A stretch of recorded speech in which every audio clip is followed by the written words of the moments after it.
হোলি উৎসব বিখ্যাত উৎসব। আমরা মানুষ সেদিন পিশাচ হয়ে যাই, অমানুষের মতো আচরণ করে ফেলি। অনেকে মদ খেয়ে মাংস খেয়ে আনন্দে আত্মহারা হয়ে আমরা এত সুন্দর পবিত্র দিনটাকে নষ্ট করে ফেলি। রাস্তাঘাটে হোলির দিনে বের হতে ভয় লাগে, এমন ভাবে মদ খেয়ে গাড়ি চালায় ছেলেরা, মনে হয় বাবা উড়ে এসে জুড়ে বিপদ আমার গায়ে বসবে। ভয় লাগে আমাদের রাস্তাঘাটে যেতে, যা দৃশ্য দেখি তাদের বুকটা ফেটে যায়। সনাতনীদের এইভাবে ধ্বংস লীলায় মেতে যেতে দেখে আমাদের বড় কষ্ট হয়। তাই আমি সব জায়গায় গিয়ে এই প্রতিবাদগুলো করি। তাতে অনেকে অপছন্দ করে, কিন্তু জানি যারা সত্যটা জানে, যারা সনাতন ধর্মের মঙ্গল চায়, তারা কখনো আমাদের বিরোধিতা করবে না। তারাও চাই যে সবার যেন মঙ্গল হয়। কি মা, আনন্দ সবাইকে করতে হবে। আনন্দ নাই, যারা একাদশী করে তাদের কাছে জিজ্ঞাসা করুন, আর যারা করেছে একাদশী তাদের কাছে কোনো দুঃখের দিন নয়, কোনো উপবাসে কষ্টের দিন নয়। একাদশীটা তাদের কাছে উৎসবের দিন। কি বলুন? আরে ভগবানের প্রসাদ পাচ্ছি, কীর্তন শুনছি, কীর্তন করছি, এটা আনন্দের দিন। তাহলে সবার আনন্দটা সমান নয়, কি সবার রুচিটা সমান নয়। কিন্তু কথা হলো, আমার আনন্দে আমি আরেকজনের নিরানন্দের কারণ হয়ে যাব, এটি কখনো উচিত নয়। হোলি উৎসব আমার শ্রী চৈতন্য মহাপ্রভুর জন্মদিন, আমাদের বাঙালিদের গর্বের দিন। পরের বাপকে বাপ বলতে আমরা ভালোবাসি। যীশু খ্রিস্টের জন্মদিনে পার্ক স্ট্রিটে নোংরামো দেখলো সারা বাঙালি জাতি। মদ খেয়ে যুবক যুবতীরা গড়াগড়ি খাচ্ছে উলঙ্গ হয়ে রাস্তায়। কি লজ্জা! ছি ছি ছি ছি ছি। সনাতন ধর্মে জন্ম নিয়েছো তুমি, একটু তো লজ্জা শরম করো। যে ধর্মে নারীর মর্যাদা সব থেকে বেশি, এখানে দেবীদের পূজা হয় মাতৃজ্ঞানে, সেই নারীরা যদি উলঙ্গ হয়ে রাস্তায় মদ খেয়ে গড়াগড়ি দেয়, লজ্জা রাখার জায়গা আছে? তাই নিতাই গৌর হরি বল। আনন্দ সবাই করতে পারে, সবার অধিকার আছে, কি বলুন? কিন্তু একজনের আনন্দটা জাতির কলঙ্ক, সমাজের কলঙ্ক, অপরের দুঃখ, অপরের নিরানন্দ হয়ে যাবে, এটা কখনো কাম্য নয়। তাই সবার কাছে হাত জোর করে প্রার্থনা করি, কাউকে দেখি যে ড্রেনে কাউকে ফেলে দিচ্ছে রং মাখাতে মাখাতে, কেউ আবার কুকুর ছাগলকে রং মেখে দিচ্ছে, বোম বেঁধে দিচ্ছে তার গায়ে। হাই হাই হাই হাই হাই হাই, এ দুঃখ রাখার কোনো জায়গা নাই। এ কাজ করবেন না। সেই দিনটা বেশি বেশি করে নাম করবেন, কীর্তন করবেন, হ্যাঁ, আনন্দ করবেন, তবে সীমাটা বজায় রেখে। সেদিন কি দিন? আজ আমাদের বেনা পড়া, কাল আমাদের দোল, পূর্ণিমাতে চাঁদ উঠেছে, বল হরি বল। বলেন, দোলের আগের দিন চাচর। কি চাচর? 2 তারিখে চাচর, 3 তারিখে দোল। মনে থাকবে সবার? হ্যাঁ হ্যাঁ। তাহলে বেনা পোড়া হয়, প্রকৃতিটা পরিষ্কার হয়, আগুনে পুড়ে দূষণ মুক্ত হয়, মানে আবর্জনা পরিষ্কার হয়। এটা যেমন ঠিক ঠিক তেমনি আমাদের সমস্ত গ্লানি, আমাদের ময়লা আধ্যাত্মিকতায় দূরে যায়। এটাই হলো মূল কথা, এটা সবাইকে বুঝতে হয়। হিরণ্যকশিপুর বোন হোলিকা একটা বর পেয়েছিল, সে আগুনে পুড়বে না, একটা চাদর ছিল তার। প্রহ্লাদকে মারার জন্য হোলিকা প্রহ্লাদকে নিয়ে বসলো আগুনে, প্রহ্লাদ পুড়ল না, হোলিকা পুড়ে দগ্ধ হলো। এর থেকে হোলি উৎসবের সৃষ্টি হলো। ওই অহংকার পুড়ে ছাই হলো, ভক্তের জয় হলো, অশুভের উপর শুভের জয় হলো। সবাই প্রেমানন্দে হরি হরি বল বলো। সেই অশুভ শক্তি থেকে শুভের জয়, এটা হলো হোলি। হোলিকার নাম থেকে হোলি। কৃষ্ণ কালো, রাধা সাদা। কৃষ্ণ বলে যশোদাকে, আমি কালো সে সাদা, কি করা যায় মা? বলে তাকেও রং মাখা, নিজেও রং মাখ, দুজনের রং এক হয়ে যাবে, ভেদাভেদ দূরে যাবে। চৈতন্য মহাপ্রভু জন্ম নিয়েছে হোলির দিনে, মানে বুঝতে পারছেন, সমস্ত ভেদাভেদ মানুষের মধ্য থেকে দূরে যাবে, মানুষ এক হবে, সবাই ভক্ত হবে। নিতাই গৌর হরি হরি বল। 1486 খ্রিস্টাব্দে চৈতন্য মহাপ্রভু দোল পূর্ণিমার দিনে জন্ম নিয়েছিল নবদ্বীপে। সেই দিনটা ছিল গ্রহণের দিন। গ্রহণে কি হয়? চন্দ্রগ্রহণে চাঁদ লুকিয়ে যায়, তাই তো? কেন চাঁদ লুকালো? বলে গৌরাঙ্গ চাঁদ আসবে বলে আকাশে চাঁদ লজ্জায় লুকিয়ে গেল। গ্রহণের দিনে সবাই ভয়ে হরিনাম করে। গ্রহণের দিনে যখন হরিনাম হলো, আরে হরি নামেই তো হরিনামে, হরিনামে হরিনামে গঙ্গা তীরে গঙ্গা জলে স্নান করে সবাই হরিনাম করছে, আর হরিনামে হরিনামছে আমার গৌরাঙ্গ মহাপ্রভু আসছে, নিতাই গৌর হরি বল। হ্যাঁ, তাহলে যে দিনটা আমার মহাপ্রভুর জন্মদিন, সেই দিনটা কত ভক্তি সহকারে পালন করা উচিত কি? তাই ব্যভিচার বন্ধ, সদাচার শুরু, এটাই সবার কাছে প্রার্থনা করি। আপনারা আমার দিকে তাকাবেন। ওই দিনে এই বছর পড়েছে পূর্ণগ্রাস চন্দ্রগ্রহণ, এই জন্য আমি কথাটা তুললাম, না হলে বলতাম না। দোল পূর্ণিমা তো প্রতি বছর হয়, আমার আলাদা করে বলার দরকার কি? এই জন্য বলার দরকার যাতে অপরাধটা কারণ না হয়। 1486 খ্রিস্টাব্দে মহাপ্রভু এসেছিলেন, সেই দিন ছিল পূর্ণগ্রাস চন্দ্রগ্রহণ, আর এতদিন পরে 2026 সালে আবার এসেছে পূর্ণগ্রাস চন্দ্রগ্রহণ। নিতাই গৌর হরি বল। কখন চন্দ্রগ্রহণ? 3রা মার্চ। কত তারিখে? 3রা মার্চ বিকেল 3:20 থেকে 6:47 পর্যন্ত থাকবে পূর্ণগ্রাস চন্দ্রগ্রহণ। গ্রহণের 9 ঘন্টা আগে থেকে সেবা পূজা সমস্ত কিছু বন্ধ করে দিতে হয়। ওই জন্য যারা উত্তর ভারতীয়, যারা নন বেঙ্গলি, অবাঙালি, তারা 3 তারিখ দোল পালন করবে না, 4 তারিখ দোল পালন করবে। কিন্তু আমরা করতে পারি 3 তারিখ। কেন? আমরা যত সেবা পূজা আছে ওই গ্রহণ লাগার আগেই আমরা সেরে ফেলবো। কি বোঝা গেল? 3 তারিখে করে ফেলবো, মধ্যাহ্নের আগেই। তারপরে গ্রহণ যখন লাগবে তখন নাম কীর্তন করব। ওই সময়টা আর কিচ্ছু করা যাবে না, মন্দির বন্ধ রাখতে হবে। গ্রহণের সময় মন্দিরে বন্ধ রাখা হয়, মন্দির বন্ধ রাখা হয়। আর তারপরে গ্রহণ যখন কেটে যাবে, পূর্ণিমার দিনে কি উপবাস করতে হয়? সারা দিন উপবাস করতে পারেন, পরের দিনে পালন করবেন সূর্যাস্তের পর, যেমন একাদশীতে হয়। যদি কেউ না পারেন, অন্তত চন্দ্রোদয়ের পরে প্রসাদ পেতে পারেন। তাহলে একাদশীটা ছেড়ে যাবে 6:47-এ, তারপরে আপনারা প্রসাদ পেতে পারেন। কি ফলাহার করবেন? নিতাই গৌর প্রেমানন্দে হরি বল, হরি বল, হরি বল। দোল মানে কি? দোল মানে স্পন্দন, দোল মানে কম্পন। এই যে ভগবানকে আমরা সেদিন চিত্রপটে দোলনায় বসিয়ে দোল দিতে পারি, রাধা গোবিন্দের দোল দিতে পারি। যখন দূরে যায় তখন ব্যাকুল অন্তর হয়, আবার যখন কাছে আসে মিলনের আনন্দ ভক্ত পায়। এটা হচ্ছে দোলনা দোলানোর তত্ত্ব। এবার হৃদয়টা দুলে ওঠে ভক্তির স্পন্দনে, ভগবান ভক্তিতে বাঁধা। দোল পূর্ণিমার দিন আপনারা সবাই সদাচারী হয়ে উপবাস পালন করে সেদিন নাম কীর্তন বেশি বেশি করে করবেন, চৈতন্য চরিতামৃত, চৈতন্য ভাগবত পাঠ করবেন। আমার মহাপ্রভুর কৃপা সবার উপর বর্ষিত হোক, এই প্রার্থনা জানাই। নিতাই গৌর হরি হরি হরি বল। আমার আরাধ্য নীলমাধব পাহাড়ের গুহায় গোপনে এক ভক্তর দ্বারা পূজিত হয়। যে নীলমাধবকে উদ্ধার করে আনবে, আমি তাকে 5টা গ্রাম 1000 স্বর্ণ মুদ্রা দেব। কিছু মনে করবেন না মা, কথাতেই আছে অতি লোভে, যাক আপনারা বলে দিলেন। আমি বলতে চাইছি এটাই, যেখানে অতি সেখানে ক্ষতি। অতি দর্পে হত লঙ্কা, অতি মানেছ কৌরবা, অতি দানে বলিবদ্ধ, অতি অত্যন্তম গর্হিত। কি? অতি দর্পে হত লঙ্কা, লঙ্কা পুরল। অতি মানেছ কৌরবরা, কৌরবরা মূল্য। অতি দানে বলিবদ্ধ, দান দিয়ে বলির অহংকার হয়েছিল, পাতালে গেল। অতি অত্যন্ত গর্হিত। কৃষ্ণ পদে মতি হোক মা, আনন্দে থাকুন। কীর্তন চলাকালীন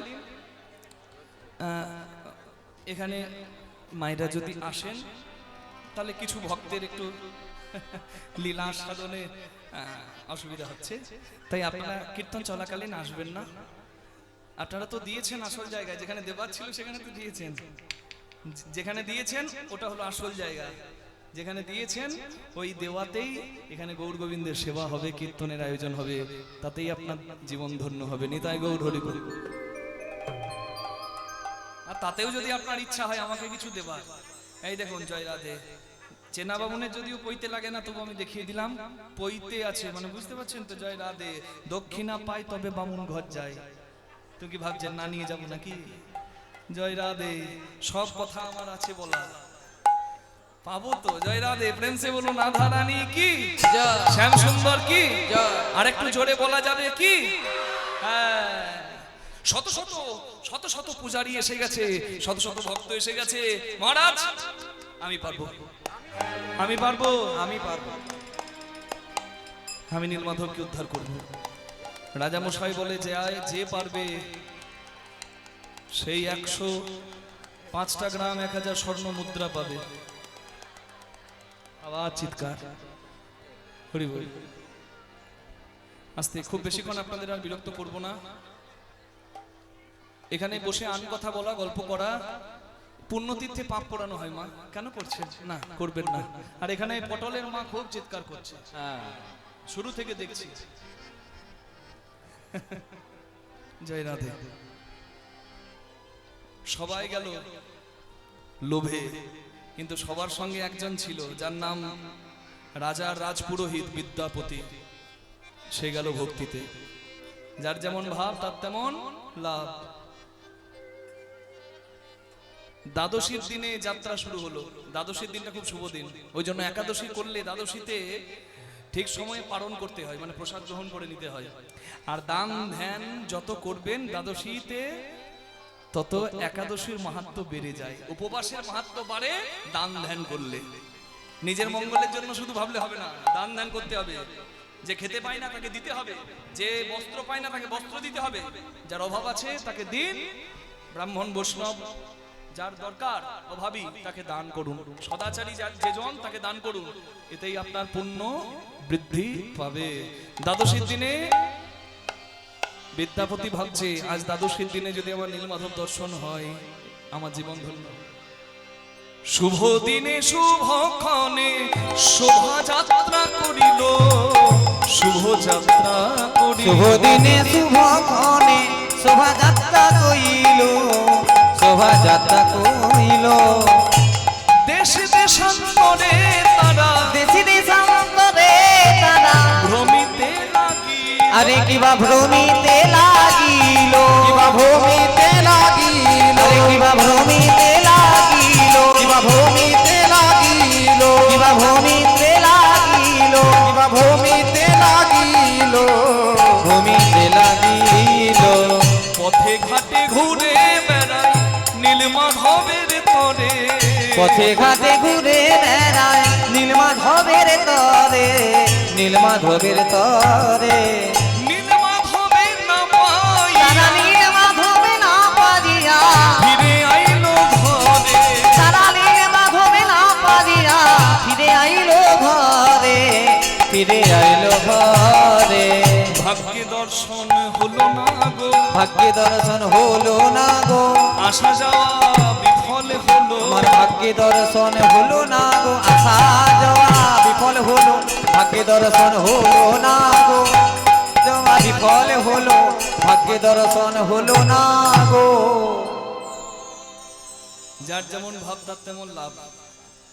ভাবছে গয়না পাবো, টাকা পাবো, গ্রাম পাবো, শুধু খুঁজে বের করলেই হবে। অত সোজা?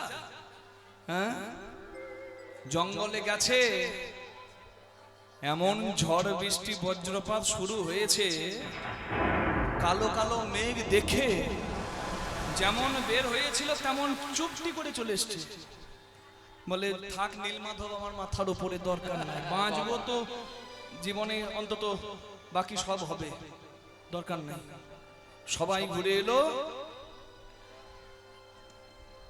আরে বাবা, সে যদি কৃপা না করে অধরা হরি, তারে কে ধরিতে পারে, কে ধরিতে পারে, কে ধরিতে পারে, কে ধরিতে পারে। তুমি নির্মল করো মঙ্গল করে মলিন মর্ম ছায়। তুমি নির্মল করো মঙ্গল করে মলিন মর্ম মুছায়। তবু পুণ্য কিরণ দিয়ে যাক মোহ কালিমা ঘুচায়।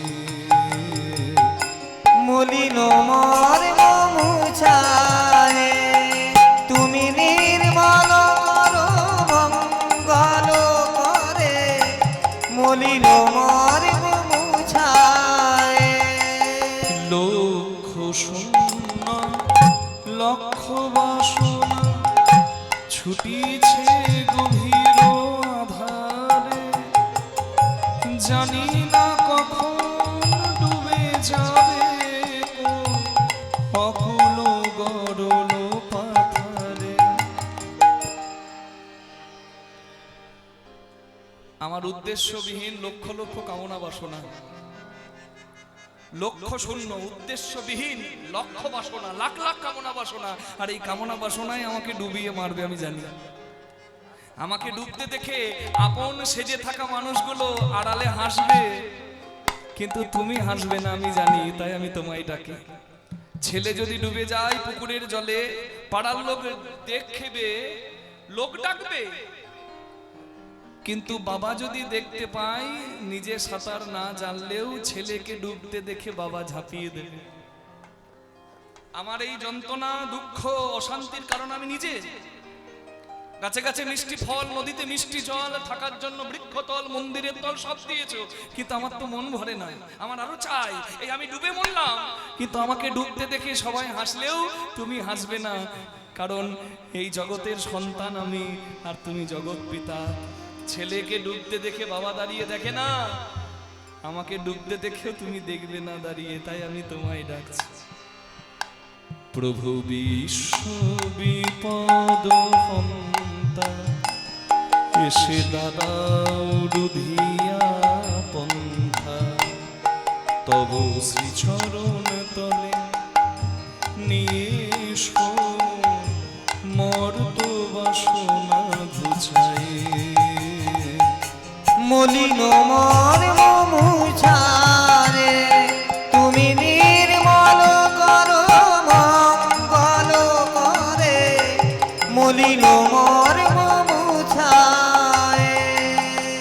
অনলয় নীলে চিরনভ নীলে, ভূধর সলিলে গহনে, আছো বিটপিলতাই চলধের গাই, শশী তারকাই তপনে। অনলে আগুনে, অনিলে বাতাসে, চিরনভ নীলে মেঘের নীল রঙে, ভূধরে পর্বতে, সলিলে জলে, গহনে বনে, বিটপি গাছে লতায়, জলধেরি গায়, মেঘে, শশী চাঁদে, তারকায় তারায়, তপনে সূর্যে, কোথায় তুমি নাই? সর্বত্র যদি তুমি, সর্বং খলং ইদং ব্রহ্ম, সবকিছুর মধ্যে ভগবান, তাহলে আমি দেখতে পাচ্ছি না কেন? সর্বতে চিনি আছে কিনা চুমুক দিলে বোঝা যায়, দেখে বোঝা দায়। ভগবান বিরাজ করছেন সর্বত্র, ভক্তির অনুভবেই তাকে বোঝা যায়। চোখ আমার ময়লা গামছা দিয়ে বাঁধা,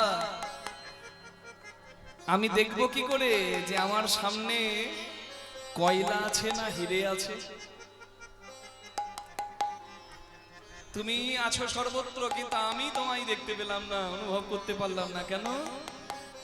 এই মোহমায়ার ময়লা গামছা যে আমার চোখে বাঁধা। আমি নয়নে বসন বাঁধিয়া, বসে আধারে মরি গো কাঁদিয়া, আমি দেখি নাই কিছু, বুঝি নাই কিছু, দাও হে দেখায় বুঝায়। মলিন মন মুছায় তুমি নির্মল করো মঙ্গল করে, মলিন মন মুছায়, মলিন মন মুছায়, মলিন মন মুছায়। ক্লান্ত পরিশ্রান্ত বিদ্যাপতি অচৈতন্য হয়ে গেল। আর যখন জ্ঞান ফিরল তখন দেখছে কয়েকটা তালপাতার ঘর, প্রদীপের আলো জ্বলছে ঘরগুলোয়। সন্ধ্যা প্রদীপ নিয়ে একটা সুন্দরী মেয়ে বিদ্যাপতির দিকে আসছে। বিদ্যাপতির মরা দেহে যেন প্রাণ এলো, তেষ্টায় প্রাণ তার জ্বলে যাচ্ছিল। একটা মেয়েকে দেখে সে ভাবলো এবার আমি বাঁচলেও বাঁচতে পারি। তুলসী মন্দিরে প্রদীপ জ্বালিয়ে সেই মেয়েটা আসছিল বিদ্যাপতির দিকে। নম নম তুলসী কৃষ্ণ প্রেয়সী, নম নম নম নম তুলসী কৃষ্ণ প্রেয়সী, নম নম নম নম তুলসী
বৃন্দাবনবাসী নম নম তুলসী কৃষ্ণ পেয়সী নম নম তাই তুলসীতে কই প্রিয়াই কেশব সজ বিষ্ণু ভক্তি প্রদেশে সত্যবত্তই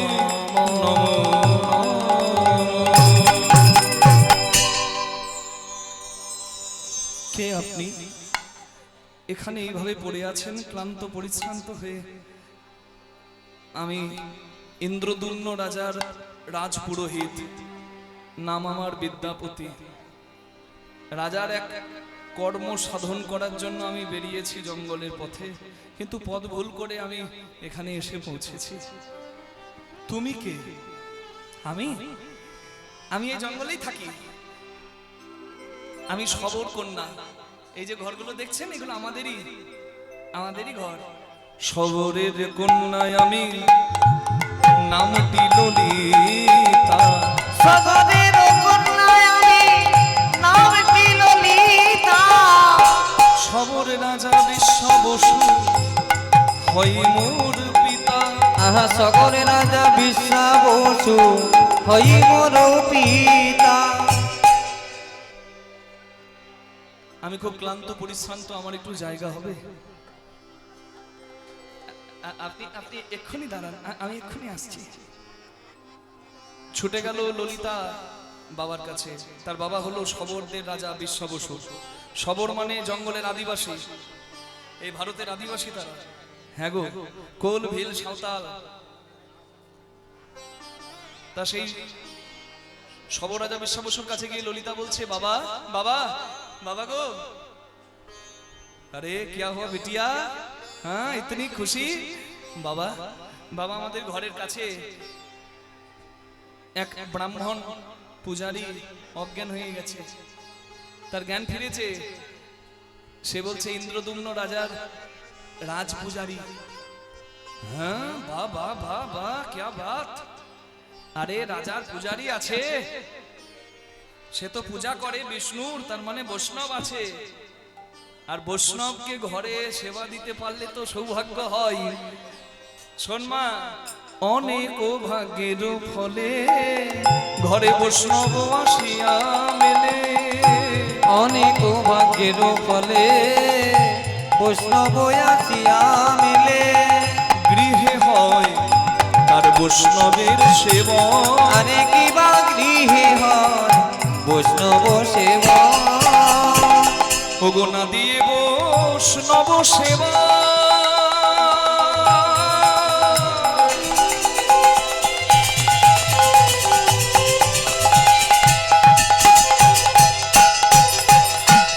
উদ্ধার পেয়েছে না দিয়ে বৈষ্ণব সেবা। উদ্ধার পেয়েছে কেবা। তার সাক্ষী যুধিষ্ঠির রাজন। আরে কেবা তার সাক্ষী শুভ যোগে যুধিষ্ঠির রাজন। শুভ যোগে যুধিষ্ঠির রাজন। এ তো অল্প ভাগ্যে হয় না গো। অল্প ভাগ্যে হয় না গো। অল্প ভাগ্যে হয় না। না না অল্প ভাগ্যে হয় না গো। ঘরে সাধু গুরু বৈষ্ণবের না না সেবা। অল্প ভাগ্যে হয় না গো। ওই সাধু গুরু বৈষ্ণবের সেবা অল্প ভাগ্যে হয় না গো। যার লেখা থাকে এই ভাগ্যে, তার চোটে সৌভাগ্য। যার লেখা থাকে এই ভাগ্যে, তার জোটে সৌভাগ্যে। যার লেখা থাকে এই ভাগ্যে, তার জোটে সৌভাগ্যে। লেখা থাকে ওই ভাগ্যে, নানা অল্প ভাগ্যে হয় না গো।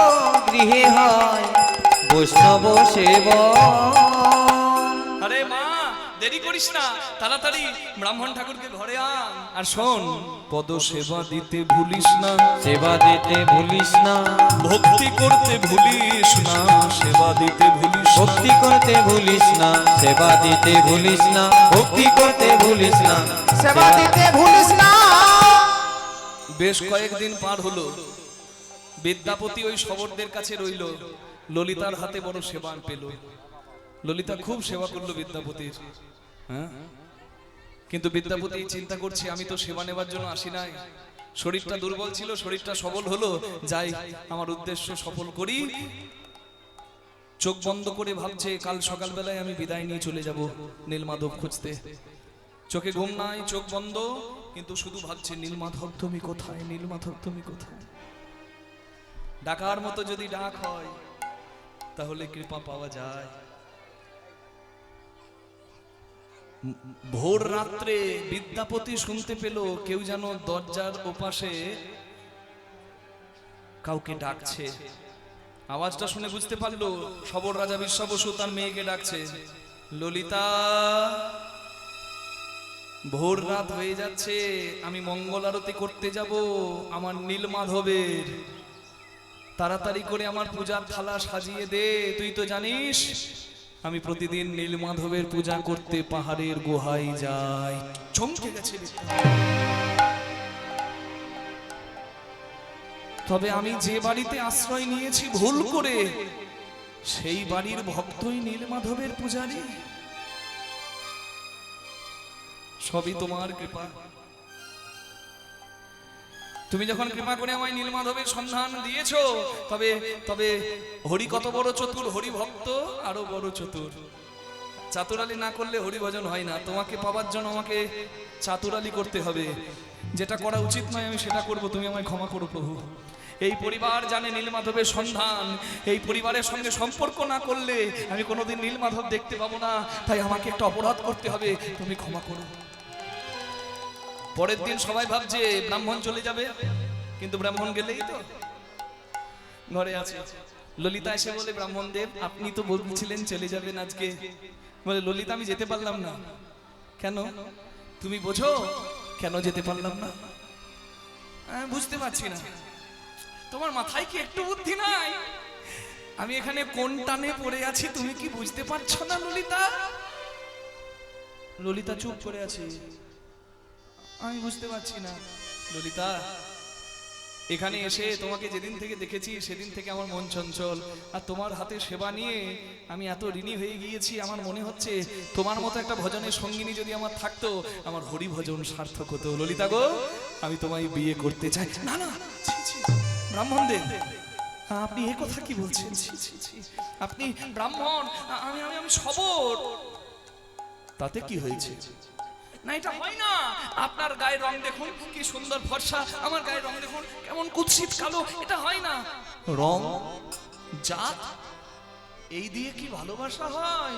কাজে কি বরণ কুলে রে মন, কাজে কি বরণ কুলে রে মন, কাজী কি বরণ খুলে রে মন, কাজী কি বরণ খুলে।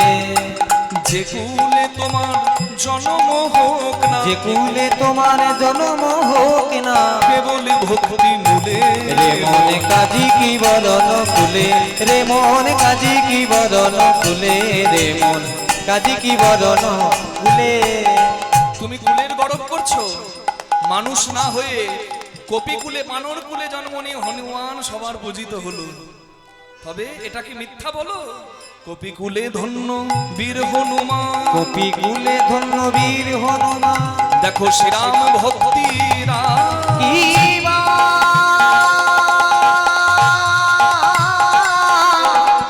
কপি কুলে ধন্য বীর হনুমান, শ্রীরাম ভক্তরা রাক্ষসে হইয়া বিভীষণ বৈশে ভক্তি সভার মা, রাক্ষস হইয়া বিভীষণ বইছে ভক্তি সভার মান।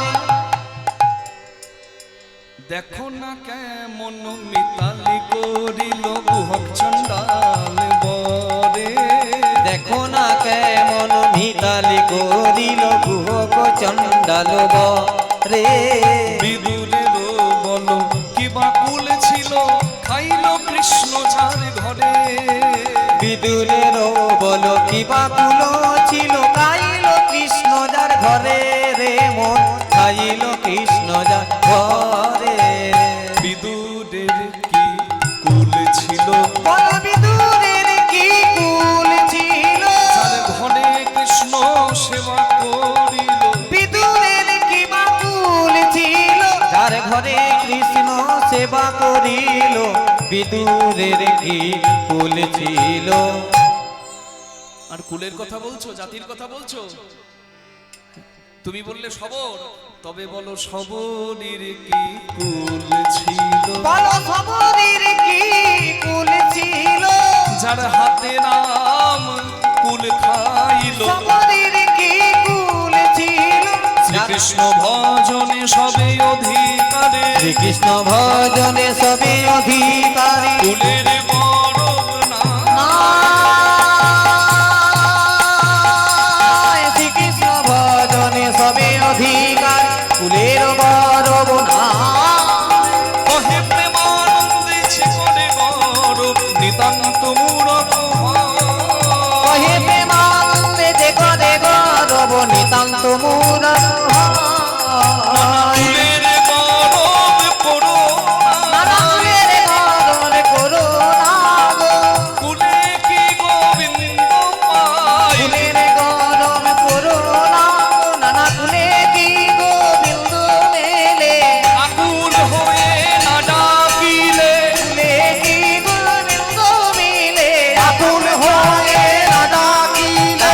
কুলের গৌরব করো না গো। কহে প্রেমানন্দে যে করে গৌরব নিতান্ত মূরখ হয়। তবে আপনি একটু দাঁড়ান, আমি এক্ষুনি আসছি। মুখ ভরা হাসি, ছুটে গেছে বাবার কাছে। বাবা,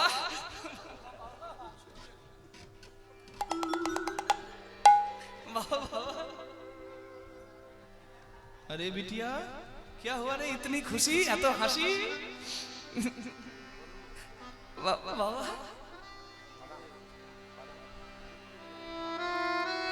কি লজ্জা। আরে কি হয়েছে বলবি তো মা? ওই ব্রাহ্মণ ঠাকুর বলেছে আমাকে বিয়ে করবে।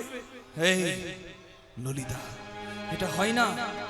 সে রাজার পূজারী, উচ্চ পদস্থ, উচ্চ কুল, আমরা জঙ্গলের সবর জাত। এটা হয় না বাবা।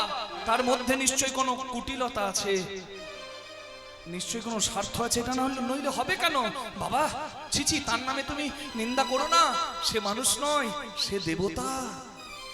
মেয়ের মুখে ব্রাহ্মণের নাম শুনে বাবা বুঝতে পেরে গেছে যে তালিটা এক হাতে বাজে নাই, দু হাত ভালোই জুড়েছে। কে? কীর্তন শুনে ঘরে গিয়ে মেয়ে বলছে, ও মা, কীর্তন শুনছিলাম, ভালো। ওই সবুজ কালারের জামা পরে ছেলেটা আমার দিকে বারবার তাকাচ্ছিল, বারবার তাকাচ্ছিল। মা বলছে, এই খুকি, ও যে তোর দিকে বারবার তাকাচ্ছিল তুই বুঝলি কি করে? তাহলে তুইও বারবার দেখছিলি। হ্যাঁ, জামা তোর যখন খুশি এতেই আমি রাজি। শবরদের বিয়ে দেখেছেন কখনো?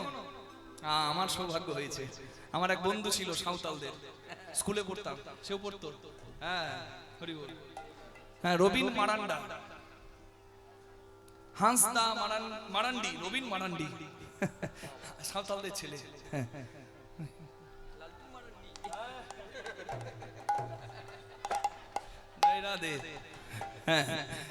বলেছিলাম আমার দাদার বিয়ে যাবি দেখতে। আমি গিয়েছি, দারুণ মজার বিয়ে। বর আর বধূ গাছের উপরে, আর বাকি সবাই গাছতলায় দাঁড়িয়ে।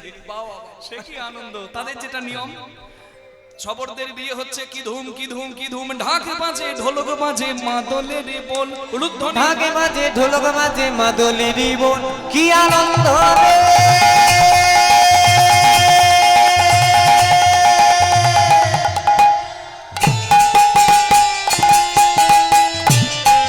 ও ঢাক বাজে রে,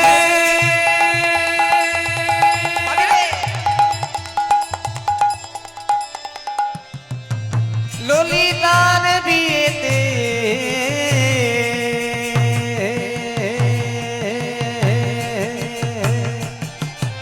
ঢাক বাজে রে।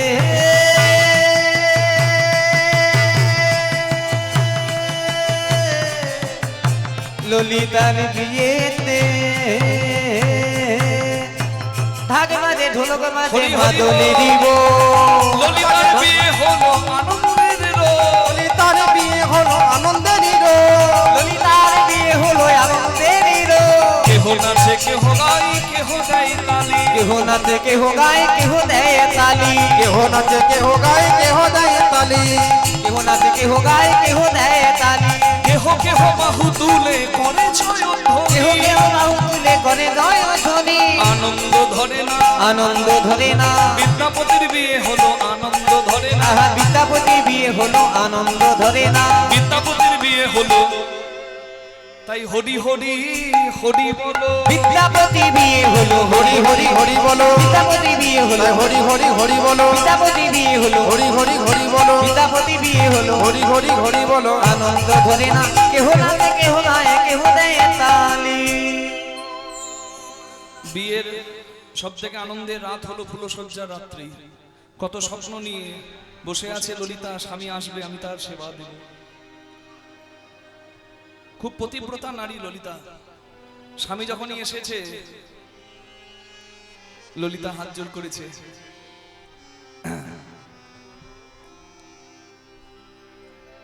আমি তোমার কে?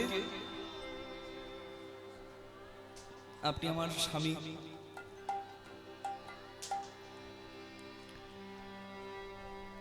স্বামীর মর্ম তুমি বোঝো? হ্যাঁ হ্যাঁ। অন্নদানে পিতা সম, রতিদানে পতি, অন্নদানে পিতা সম, রতিদানে পতি, স্বামী পিণ্ড দিলে পুত্র সম, অগতির গতি, পিণ্ড দিলে পুত্র সম, অগতির গতি, উপদেশে গুরু তুল্য, স্বামী সেবাই দেব সেবা, উপদেশে গুরু তুল্য, স্বামী সেবাতে দেবে সেবা, রোগের ওষুধ সম, বিপদেতে ভ্রাতা, রোগেতে ওষুধি সম, বিপদেতে ভাতা। স্বামী সেবা জানে, তাই বলছে পতি মানে সব। আস্তে আমি যদি স্বামী সেবা করি তাহলে ভগবান প্রসন্ন হবে, আমি এটুকু জানি। কি কৃপা করো তবে তো পাবে। কি মা, আপনারা যারা এখানে বসে আছেন আপনাদের সবার কাছে একটা প্রার্থনা আমি করব। আমার প্রার্থনাটা যদি রাখেন তাহলে শুধু আমি নই, আমার প্রভুও খুশি হবেন। তাই আপনাদের কাছে বলছি, বলুন আপনি কি চান? তোমার বাবা গোপনে যে নীলমাধবের পূজা করে আমি তাকে দেখতে চাই। না, এটা হয় না, আমি রাখতে পারবো না। তুমি এইটুকু কথা মা রাখবে না? তাহলে আমি এক্ষুনি জলে ডুবে প্রাণ দেব। নিরুপায় হয়ে ললিতা গেল বাবার কাছে। মেয়ের দুঃখ দেখে বাবা মা তো ছেলে মেয়ের দুঃখে অনেক কিছু ত্যাগ করে মা। ওই জন্য বলি, মা বাবা জীবন্ত দেবদেবী কখনো কাঁদাবেন না। যতদিন আছে তাদের সেবা করুন। ছোটবেলায় আপনার সব সাধ পূরণ করছে বাবা মা। বাবা মায়ের বয়স হলে আপনার উচিত ওই বাবা মরে গেলে 5 গ্রামের লোক খাওয়ার আগে বাবা জীবিত থাকতে বাবার একটু মনের ইচ্ছাগুলো পূরণ করুন। বাবা মায়ের আশীর্বাদে আপনার জয় জয় হবে। আমি যেটুকু জায়গা পেয়েছি আপনাদের সবার আশীর্বাদে, আমি মাস 5 আগে ইংল্যান্ডে কীর্তন গাইতে গিয়েছিলাম ভারতের পক্ষ থেকে। এটা আপনাদের সবার আশীর্বাদ। আমাদের খুব আনন্দের একটা সময় আমরা পার করেছি। তা আমি খুব ভাগ্যবান। আমার বাবা আমাকে আশীর্বাদ করে বলেছে যে বাবা, মহাপ্রভু কৃপা করেছে, তোর মতো সন্তানের বাবা আমি, এটা আমার বড় অহংকার। বাবার ওই আশীর্বাদ আমার কাছে ওই লন্ডনের সার্টিফিকেটের থেকে অনেক বেশি দামি। আমার গর্ব, আমার সব থেকে বড় সম্পদ আমার মাতা পিতা।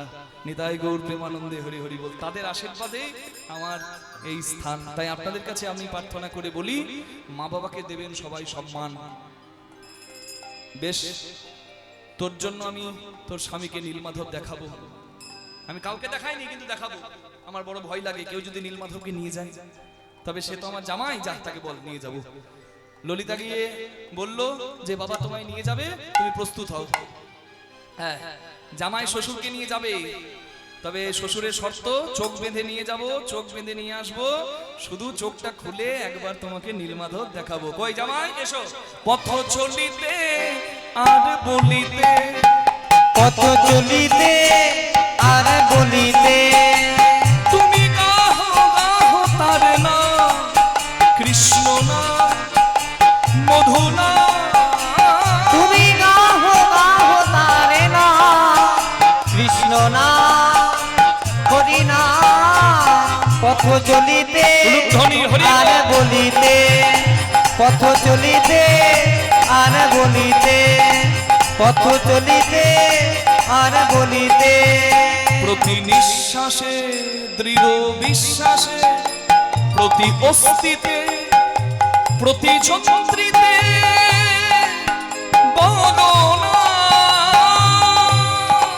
হো তুমি না হো তারে না কৃষ্ণ না মধুরী না পথ চলিতে আর বলিতে পথ চলিতে আর বলিতে ও পথ চলিতে আর বলিতে তুমি না হো তারে না কৃষ্ণ না মধুরী না গাহো তারে না কৃষ্ণ না মধুরী না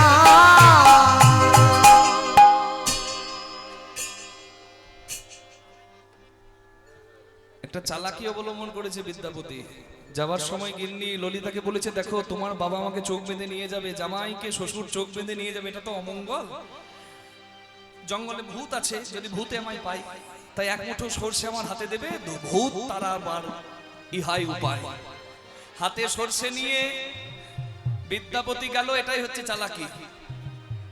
হ্যাঁ, যে শ্বশুর বলছে হরি বলবো মদন মোহন হেরবো গো, আর জামাই বলছে মাঝে মাঝে সর্ষের বীজ ছড়াবো গো। চোখ বন্ধ হলে কি হবে, দেয়াল ধরে ঠিক চলে যাবে জামাই আমাদের। হরি বল। এসে পৌঁছালো সেইখানে, আর ওই সর্ষে ফেলতে ফেলতে এসেছে, যাতে পরে সর্ষে থেকে যখন গাছ হবে তখন রাস্তাটা আমি পেয়ে যাব। হরি বল।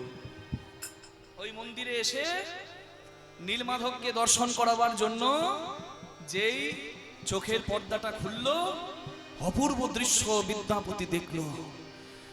দিব্য জ্যোতি সম্পন্ন নীলমাধব, তার সামনে অগ্নিকুণ্ড প্রজ্বলিত, সেই অগ্নিকুণ্ডে একটা গাছ একটা পাখি এসে পড়লো। পাখিটা আগুনে পুড়ে ছাই হলো না, সশরীরে বৈকুণ্ঠে গেল। এ কি মাহাত্মের প্রভু বুঝতে পারলো। যেমন গেল তেমন এলো। দুদিন পরে বলে, ললিতা আমাকে নিজের বাড়ি যেতে হবে তো, বিয়ে করেছি বলতে হবে না। বলে আসবে তো, বলে বিয়ে করেছি, আসবো না, তোমাকে নিয়ে যাব। এই বলে শবরদের কাছ থেকে বিদায় নিল, আর সোজা ইন্দ্রদুম্ন রাজার কাছে গেল। রাজাকে গিয়ে সব কথা বলল। রাজা সবাইকে নিয়ে নীলমাধব দর্শনে এলো, কিন্তু রাজাকে দেখা দেবার আগে নীলমাধব অন্তর্ধ্যান হয়ে গেল। নীলমাধবকে দেখতে গেল সবাই, বিদ্যাপতি দেখেছে, কিন্তু আর কারোর দর্শনের ভাগ্য নাই। রাজা কাঁদছে, প্রভু এ তোমার কি লীলা, তবে কি আমি তোমায় সেবা দিতে পারবো না? বলল, শোনো, সবর রাজা বিশ্বা বসু আমার সেবা পূজা দেবার জন্য পশু হত্যা বন্ধ করেছে, মাংস আহার বন্ধ করেছে, শুধু ফলাহারি হয়ে সারা জীবন ফল খেয়ে আমার সেবা পূজা করছে। এই রকম ত্যাগী ভক্তকে ছেড়ে যদি আমি তোমার কাছে চলে যাই, জগতে আমার নামে কলঙ্ক হবে না? বলবে রাজার ভগবান, গরিবের নয়, তাই আমি যেখানে থাকার সেখানেই থাকবো। তবে আমি জগন্নাথ রূপে প্রতিষ্ঠিত হব। আমি ভেসে আসছি পুরীর সমুদ্রের দারু ব্রহ্ম কাষ্ঠ রূপে। তুমি সেই কাষ্ঠ থেকে জগন্নাথের বিগ্রহ নির্মাণ করো। আমরা পুরী যাই, উদয়গিরি, খণ্ডগিরি, চিল্কা ঘুরি, ফটো তুলি, ওগুলো ফটো তোলার জন্য ভালো, কিন্তু পুরী যেভাবে দর্শন করতে হয় সেটা উচিত। আমি বলে দিচ্ছি, পুরীর উড়িষ্যায় ঢুকে রেমুনায় ক্ষীরচোরা গোপীনাথ মন্দির দর্শন করবেন, যেখানে ভক্তের জন্য ভগবান ক্ষীর চুরি করেছেন, সেখানে ক্ষীর প্রসাদ গ্রহণ করবেন। সাক্ষী গোপালকে সাক্ষী রাখবেন। পুরীতে যাবেন, জগন্নাথের দর্শন করবেন, ওখানে ভক্তি ভরে চোখে জল দেবেন। সমুদ্রের ধারে নির্লজ্জের মতো মাছ ভাজা চিংড়ি ভাজা খেলে জগন্নাথ ধাম দর্শন সার্থক হয় না। বাঙালি তো সব জায়গায় গিয়ে খাবার খোঁজে, কিন্তু ধামে ধাম মাহাত্ম্য জেনে যাবেন। মহাপ্রভু কেন ওখানে কাঁদতেন, সারা জীবন কেন কাটিয়েছেন, ওই ধাম মাহাত্ম্য আছে বলেই তো। আর অবশ্যই যেখানে নীলমাধবকে দেখতে গেল। নীলমাধবের মন্দির আজও যেখানে আছে, নীলমাধবের পূজা হয়, সেখানে যাবেন। পুরী থেকে 3 ঘন্টার রাস্তা, জায়গাটার নাম হলো কন্টিলা। মনে থাকবে সবার? হ্যাঁ, কন্টিলা। কন্টিলায় ওপরে আছে ব্রহ্মাদ্রি পাহাড়, যে পাহাড়ের গুহাতে নীলমাধবের ওই এখনো মন্দির আছে। নিচে আছে মহানদী, মানে ওপরে পাহাড় নিচে নদী, দারুণ অপূর্ব জায়গা। অনেকগুলো সিঁড়ি ওপরে উঠে সেই মন্দিরে উঠতে হয়। আপনাদের আশীর্বাদে আমাদের দর্শন হয়েছে, তাই আপনাদের কাছে বললাম। নীলমাধব যেখানে থাকার সেখানেই রইল, কিন্তু ওই সমুদ্রের তটে জগন্নাথ মন্দিরে, পুরীর জগন্নাথ মন্দিরে জগন্নাথের বিগ্রহ প্রতিষ্ঠা হবে। ইন্দ্রদুম্ন রাজা শিল্পী খোঁজ করতে লাগলো, জগন্নাথকে কেউ দেখেনি। শিল্পী কি বানাবে জগন্নাথের মূর্তি? বানাবে কে? দেখেছিল যে, কে দেখেছিল? দেবর্ষি নারদ। নারদ মুনি দেখেছিল দ্বারকায় এসে কি রোহিণী মা কৃষ্ণের বাল্যলীলার কথা, বৃন্দাবনের ভালোবাসার কথা কৃষ্ণের স্ত্রীদের কাছে বলছে। দরজায় সুভদ্রা কৃষ্ণের বোন পাহারা দিচ্ছে যাতে কেউ না শোনে, কিন্তু কৃষ্ণ আর বলরাম দ্বারকার বাইরে ছিল, কিন্তু বৃন্দাবনের কথা কেউ বলছে। বুঝতে পেরে কৃষ্ণ বলরাম ছুটে এলো, মুখটা বন্ধ করে দিল সুভদ্রা, চুপ। কৃষ্ণ বলরাম আর সুভদ্রা 3 জন দরজার আড়াল থেকে বৃন্দাবনের ভালোবাসার কথা, ভক্তির কথা শুনতে লাগলো। যশোদার কৃষ্ণ প্রেম, রাধারানীর কৃষ্ণ প্রেম, সখাদের কৃষ্ণ প্রেম। কৃষ্ণ চলে যাওয়ার পর বৃন্দাবনের ভক্তরা কত কেঁদেছিল, সেই কথা শুনতে শুনতে কৃষ্ণ বলরাম সুভদ্রা মোমের পুতুলের মতো বিরহে গলে গেল। হাতগুলো গলে যাচ্ছে, চরণগুলো গলে যাচ্ছে, চোখগুলো স্ফীত হয়ে যাচ্ছে, পলকবিহীন নয়ন। সেই বিভৎস রূপ এসে দেখলো নারদ মুনি, আর দেখে বলে, প্রভু এ কি রূপে তোমায় দেখলাম? ভগবান বললেন, নারদ এটাই হবে আমার বিরহের রূপ। কলিকালে নীলাচলে আমি জগন্নাথ, আমার বোন সুভদ্রা আর আমার দাদা বলরামকে নিয়ে এই রূপেই পূজিত হব। নিতাই গৌর হরি বল। দেখলো নারদ, নারদ গিয়ে বলল বিশ্বকর্মাকে, আর বিশ্বকর্মা দেব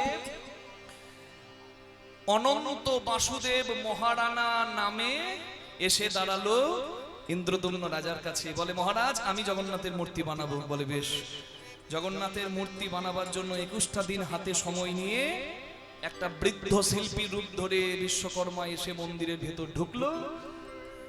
এক পক্ষকাল মানে 15 দিনের আগেই কাঠে মূর্তি করার আওয়াজ বন্ধ হয়ে গেল। ইন্দ্রদুম্ন রাজা গুন্ডিচামা অবাক হয়ে গেল, তাহলে কি ওই বৃদ্ধ শিল্পী মন্দিরের ভেতর মারা গেল? দেখি তো দরজা খুলে। যেই দরজা খুলে দিয়েছে, সেই রূপ, সেই অসম্পূর্ণ জগন্নাথ বলভদ্র সুভদ্রা রূপ তারা দেখতে পেল। খুব কষ্ট পেল ইন্দ্রদুম্ন, প্রভু তুমি জগতের নাথ, তবে এ তোমার কেমন রূপ?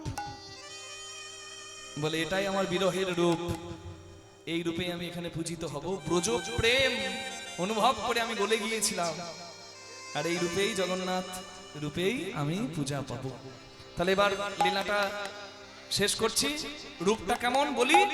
মধ্যখানে সুভদ্রা ভগ্নী, দক্ষিণে বলরাম, বাম পাশে বিরাজিছে আমার কৃষ্ণ ভগবান। বামে পাশে বিরাজিছে কৃষ্ণ ভগবান।